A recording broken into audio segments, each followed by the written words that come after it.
Hello friends, आज आपण बघणार आहे हरभऱ्याची भाजी.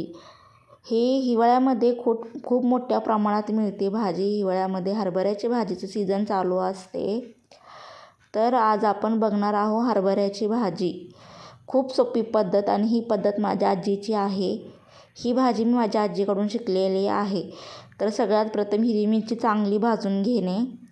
हिरवी मिरची भाजून घेऊन झाल्यानंतर मग कढईमध्ये तेल घालणे. तुमच्या आवश्यकतेनुसार तेल घालणे. ह्या भाजीला लसूण जास्त प्रमाणात वापरा, कारण लसूणमुळे ह्या भाजीला खूप छान चव येते. लसूण तळून झाल्यावर धुतलेली हरभरा भाजी टाकणे. एक वाफ काढून घेऊन मग त्यामध्ये वाटलेली हिरवी मिरची घालणे. हिरवी मिरची घातल्यानंतर मग तुम्ही ते झाकून ठेवा एक 10 ते 15 मिनटं. मीठ आवश्यकतेनुसार तुमच्या, कारण मी हिरव्या मिरची वाटताना त्यात मी थोडेसे मीठ घालून वाटले होते, म्हणून मी थोडं मीठ कमी घातलं आहे. एक वाफ काढून घ्या मंद गॅसवर. वाफ काढून घेणे. ही भाजी मंद गॅसवर शिजवा. जास्त मोठ्या फ्लेमवर शिजवलं तर भाजी शिजणार नाही. मंद गॅसवर शिजवा. आणि ही भाजी 2 प्रकारे करता येते.